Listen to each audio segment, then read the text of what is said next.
Hello everybody, this is Sanjana Singh and welcome to all of you in my YouTube channel Online Siksha. So students, today I am going to explain you a beautiful poem Dust of Snow which is written by Robert Frost. So stay connected with me, watch my full video and also don't forget to like, comment, share and subscribe. So students, before coming to the poem, I would like to give you some information about the poet. So look here, this is the younghood picture of Robert Frost and this is the old age picture of Robert Frost. See, here I am providing you handwritten notes about the poet and also the summary of the Dust of Snow.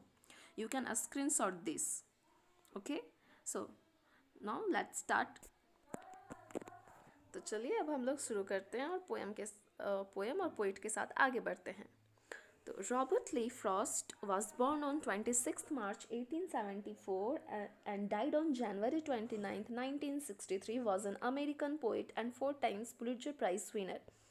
Robert Lee Frost जो थे उनका जन्म 26 मार्च 1874 को हुआ था और उनकी जो डेथ है वो 29 जनवरी 1963 को हुई थी. जो एक अमेरिकन पोइट थे और उन्होंने 4 टाइम्स पुलिट्जर प्राइज़ भी जीता था. वो 4 टाइम्स पुलिट्जर प्राइज़ के विजेता रह चुके हैं. आप समझ सकते हो.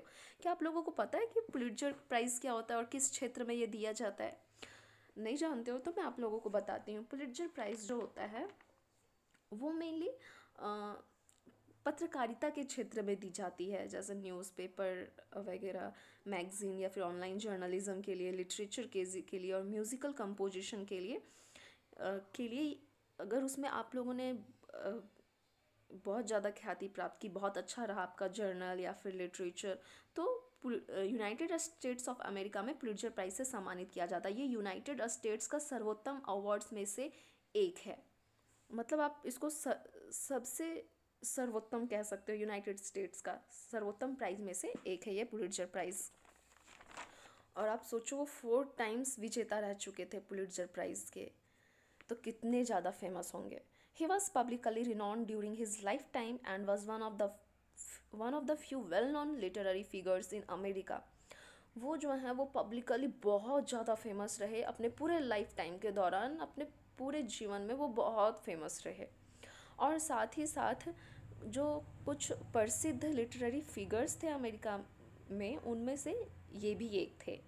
The son of 2 teachers, he was expose to great literature at an early age, but after the death of his father his family left San Francisco and settled in Massachusetts.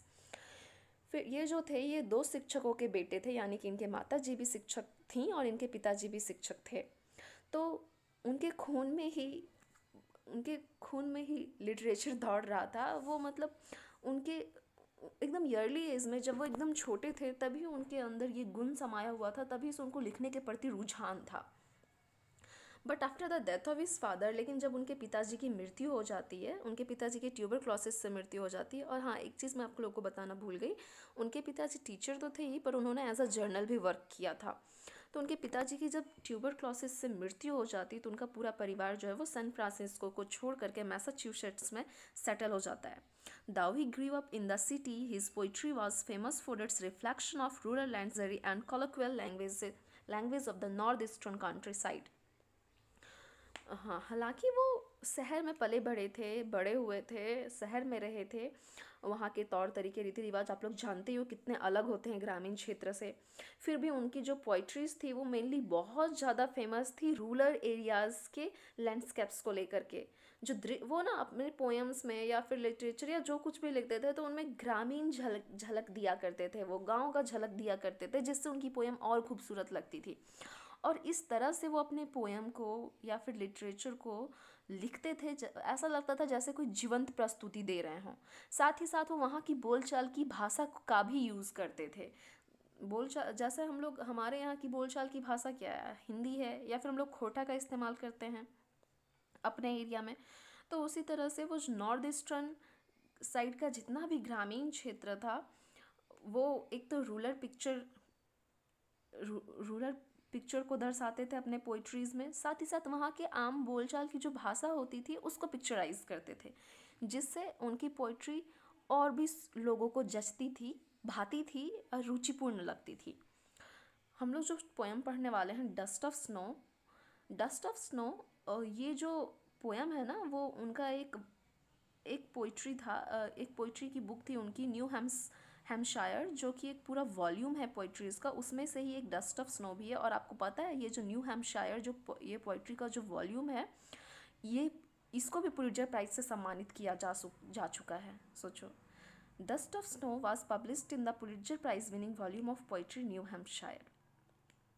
तो ये तो बात हो गई हमारे पोइट की। अब हम लोग चलते हैं समरी की तरफ, द डस्ट ऑफ स्नो की तरफ।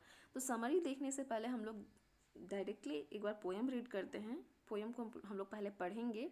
जैसा कि आप लोगों को बहुत ही छोटा पोएम है, कि 2 स्टैंजा का पोएम है केवल, जो कि 4-4 लाइंस का है दोनों स्टैंजा, मीन्स 8 लाइंस का ये पोएम है, और इसको ए बी राइम पैटर्न पर लिखा हुआ है। तो हम लोग पोएम रीड करते हैं और इसका समरी समझते हैं। The way a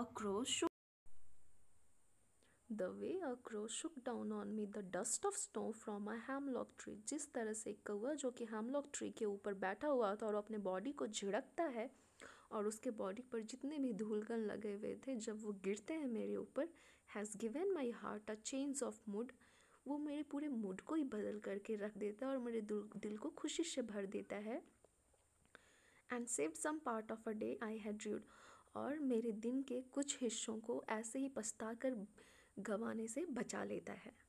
ऐसा रॉबर्ट फ्रॉस्ट ने इस पोएम में, इतना ही, अगर मैं पोएम को पढ़ूँ तो इतना ही मीनिंग आएगा, लेकिन अगर आप गहराई से सोचो तो इसकी बहुत डीप मीनिंग दे रहे हैं रॉबर्ट फ्रॉस्ट, जो मैं आप लोगों को आगे समरी में बतलाऊंगी।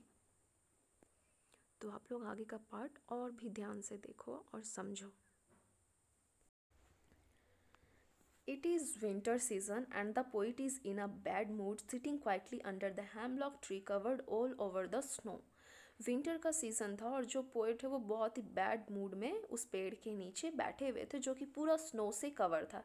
हेमलॉक का ट्री था, वो उसके नीचे बैठे हुए थे और पूरा हेमलॉक का ट्री बर्फ से ढका हुआ था। On a spur of moment a crow sitting on the branch of the tree shakes the tree and the snow from the tree falls on the poet. क्या होता है कि उसी क्षण एक कौवा उस पेड़ पर आकर बैठता है और उसके बॉडी पर जितने भी सारे बर्फ़ थे वो अपने बॉडी को झाड़कर हिलाता है। जैसे ही वो अपने बॉडी को हिलाता है तो उसके बॉडी का जो स्नो होता है वो पोइट के ऊपर आकर गिरता है।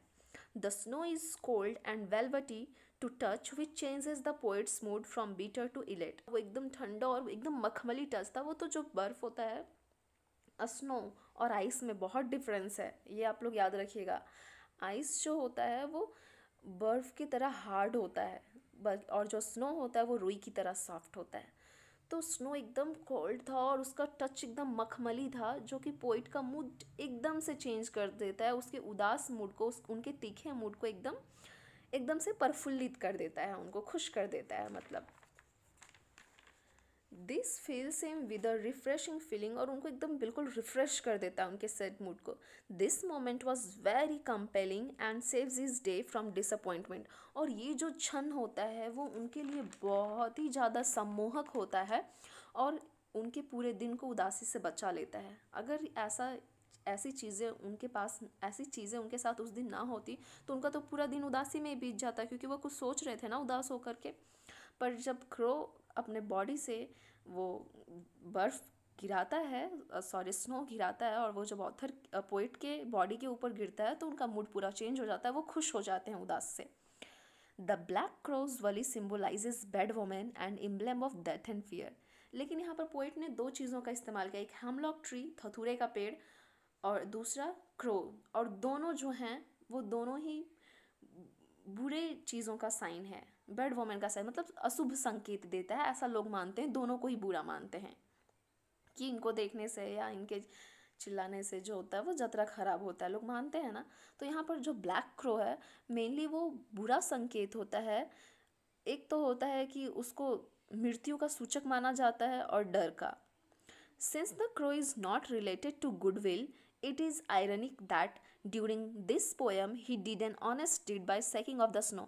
हालांकि जो वो कौवा था वो बुरे साइन का प्रतीक होता है, ये सब मानते हैं, लेकिन फिर भी यहाँ पर इस पोयम में पोइट ने लोगों का नज़रिया ही बदल दिया। हालांकि उसे बैड वोमेन माना जाता हो, लेकिन फिर भी क्योंकि क्रो ने एक अपने काम के साथ अपने बॉडी को हिला करके एक अच्छा काम किया था, जिससे कि पोइट का मूड चेंज हुआ था। तो यहाँ पर तो उसने अच्छा काम किया। तो एक विरोधाभास दिखाया जा रहा है कि कहाँ पर लोग कौवे को एक बुरा संकेत मानते हैं, पर यहाँ पर तो उसने एक अच्छा काम किया। ऑथर के बुरे मूड को, पोइट के बुरे मूड को एक अच्छे मूड में बदल दिया। Robert Frost didn't prefer to use any other trees like oak, maple और पाइन। आप लोग यहाँ पर और भी ध्यान दो कि पोएट ने हैमलॉक ट्री का यूज़ किया है, जो कि बहुत ही पॉइजनस होता है। धतूरा का पेड़ जो होता है, धतूरा का, वो पॉइजनस होता है ना, जहरीला होता है। वो चाहते तो किसी और पेड़ का भी यूज़ कर सकते थे, नहीं, लेकिन उन्होंने नकारात्मक चीज़ों का ही यूज़ किया है और उसका पॉजिटिव साइड दिखलाया है। तो रॉबर्ट फ्रॉस्ट को बिल्कुल ये पसंद नहीं था कि वो दूसरे पेड़ों का इस्तेमाल करे, जैसे कि ऑक, मैपल या पाइन, कोई भी ले सकते थे, पर उन्होंने ऐसा किया नहीं। He chose the hemlock which is typically related to poison and toxicity. उन्होंने हैमलॉक ट्री को चुना, जो कि बहुत ही पॉइजनस होता है और बहुत ही नशीला होता है। Similarly, he uses dust, which unless to anybody and nobody wants to be liking dust. साथ ही साथ उन्होंने डस्ट का यूज़ किया है, बर्फ़ के कण, धूल जो कौवे ने झाड़ा था उसका इस्तेमाल किया है, जो कि किसी को भी पसंद नहीं होता है। धूल, मिट्टी, गंदा नहीं पसंद होता ना। हमारे बॉडी के ऊपर मिट्टी लग जाएगा, धूल लग जाएगा तो हमें पसंद आएगा क्या? नहीं, किसी को भी नहीं, किसी को पसंद नहीं होता है dust. But the poet uses it in a impulse that brings positive thoughts in mind. लेकिन जो पोइट हैं उन्होंने इसको एक अलग ही ढंग से प्रस्तुत किया है, एक अलग ही तरह से दिखलाया है, जो कि हमारे अंदर केवल पॉजिटिव थॉट्स ही लाता है। The alluring snow that adorns the poisonous hemlock tree's branches is second off by a scary crow. Anyway, ये जो वो जो स्नो, alluring स्नो था, alluring मीन्स मनोहर, मनमोहक, बहुत ही सुंदर। तो वो खूबसूरत सा जो स्नो था, जो कि हैमलॉक ट्री को पूरा सुंदर से सजा कर रखा था, उसको अडॉर्न मतलब सजा कर रखा हुआ था उस पॉइजनस हैमलॉक ट्री को। और कौवे ने जब उसके ब्रांच पर बैठ कर के अपने बॉडी को हिलाया, और जब जब स्नो के कण गिरे रुई के जैसे मखमल, वो स्नो जब पोइट के ऊपर गिरा तो उनका मूड ही चेंज कर दिया। Here we have toxic hemlock covered in pure white snow and a person who is depressed walking under the tree. यहाँ पर पोइट को के मूड और उस हैमलॉक ट्री को कंपेयर किया जा रहा है कि यहाँ पर जो है वो नशीला और जहरीला हैमलॉक का ट्री, जो कि सुंदर खूबसूरत से स्नो से ढका हुआ है, एकदम वाइट कलर का, और दूसरा यहाँ पर वो इंसान जो एकदम डिप्रेस्ड है और उस पेड़ के नीचे टहल रहा है या फिर बैठा हुआ है। ये क्लियर नहीं किया गया है पोएम में। The black crow throws the snow on the poet. और जब वो कौआ बर्फ झाड़ता है, the feels of pure cold snow alter his mind. तो वो जो उस प्योर कोल्ड स्नो जब पोइट के ऊपर गिरता है तो उनको एकदम उनके मन को ही बदल कर रख देता है, उनके मन को ही परिवर्तित कर देता है, उदास से खुश कर देता है। तब वो निश्चय करते हैं, जैसे उनको तो पहले पता ही नहीं चल रहा था, वो उदासी में अपने जीवन को बिता करके वहाँ टहल रहे थे या बैठे हुए थे, पूरा डिप्रेशन में थे, उनके दिमाग में टेंशन चल रही थी, बहुत तरह की बातें चल रही थी। पर जैसे ही क्रो बर्फ़ का टुकड़ा उनके ऊपर गिराता है, यानी कि बॉडी से वो झाड़ता है जब स्नो को, और जब पोइट के ऊपर गिरता है तब उनका नज़र उस खूबसूरत से स्नो से ढके हुए हैमलॉक ट्री के ऊपर जाता है और क्रो के ऊपर जाता है, और उनका पूरा मूड चेंज हो जाता है। पूरे वो खुश हो जाते हैं कि उनके डिप्रेशन के अलावा भी पूरे इन्वायरमेंट में इतनी अच्छी अच्छी चीज़ें चल रही हैं। तो मेनली वो ये बताना चाहते हैं कि हमें हमेशा अपने नेगेटिव थॉट्स को दूर रखना चाहिए और हमेशा पॉजिटिव सोचना चाहिए। अगर आप पॉजिटिवली सोचोगे तो हमारे इर्द गिर्द का सब चीज़ पॉजिटिव दिखेगा। देखो यहाँ पर पोइट ने दोनों नेगेटिव चीज़ों को दिखाया है, लेकिन फिर भी वो पॉजिटिविटी देकर चला गया पोइट को। एक क्रो जो कि नेगेटिव है, दूसरा हैमलॉक ट्री जो कि पॉइजनस है, वो भी नेगेटिव है, लेकिन फिर भी उन दोनों चीज़ों ने पोइट के अंदर पॉजिटिव थॉट रखा। तो पोइट ये कहना चाह रहे कि आप जैसा सोचोगे, जैसा सोच रखोगे, आपको वैसे ही फीलिंग आएगी, वैसा ही सब कुछ लगेगा। पॉजिटिव सोचोगे तो सब कुछ पॉजिटिव होगा, नेगेटिव सोचोगे तो सब कुछ नेगेटिव होगा। अगर वो पोइट ध्यान ही नहीं देते क्रो के ऊपर, तो फिर तो वो पूरा टाइम उदासी में बीत जाता ना उनका, और वो पूरा पछताते।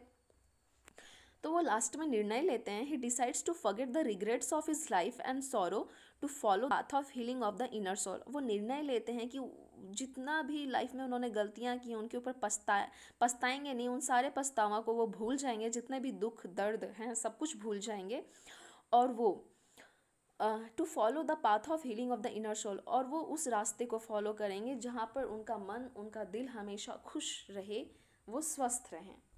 तो ये तो हमारा पोएम का समरी हो गया, एक्सप्लेनेशन हो गया। मैं आप लोगों को इस पोएम का मैसेज भी देना चाहूँगी कि आखिर ये जो पोएट हैं वो इस पोएम के थ्रू हमें क्या मैसेज देना चाह रहे हैं। This poem conveys the message that nothing in life is a small. यहाँ पर ये पोएम जो है वो हमें ये मैसेज दे रहा है कि हमारे लाइफ में कोई भी चीज़ें छोटी नहीं होती हैं। Even trivial things can bring positive changes in our life. Even जो छोटी सी छोटी चीज़ें, तुच्छ से तुच्छ चीज़ें भी हमारे अंदर पॉजिटिविटी भर सकती हैं, हमारे लाइफ में पॉजिटिविटी ला सकती। In addition to this it also shows that if we take things positively in life situation do change for better. साथ ही साथ हमें ये भी बतला रहे हैं पोइट, वो हमें ये भी दिखला रहे हैं कि अगर हम चीज़ों को अपने जीवन में पॉजिटिवली लें तो सिचुएशंस जो हैं वो चेंज हो जाते हैं और अच्छे हो जाते हैं हमारे लिए। अगर हम नेगेटिव सिचुएशन में नेगेटिव ही ख्याल लाएंगे तो हम और डिप्रेस्ड हो जाएंगे, लेकिन अगर हम नेगेटिव सिचुएशन हैंडल करना सीख जाएं और उसका पॉजिटिव निकालना सीख जाएं तो ऑब्वियसली हमारा लाइफ बेटर हो जाएगा।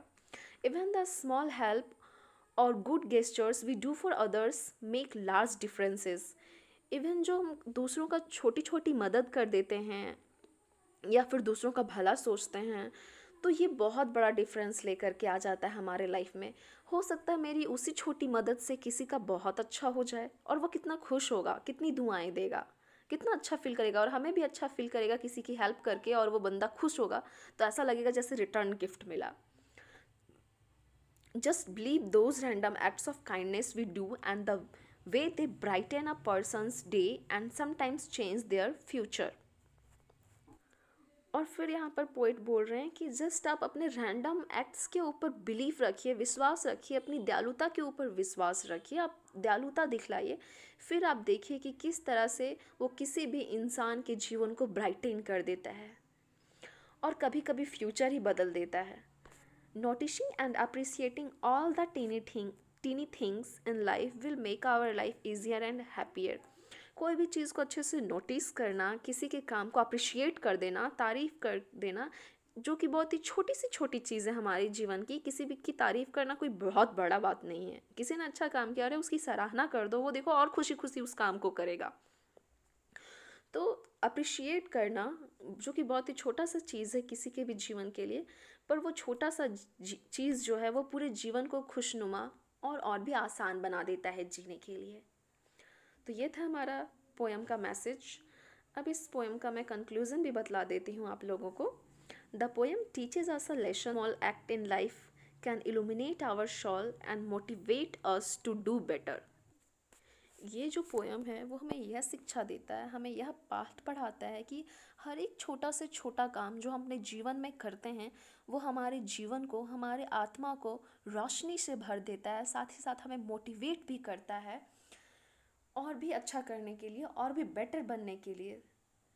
तो ये हमारा, मैंने आप लोगों को पोइट के बारे में बता दिया, मैंने पोएम की समरी बता दी, पोएम का मैसेज भी बता दिया, मैंने कंक्लूज़न भी बता दिया।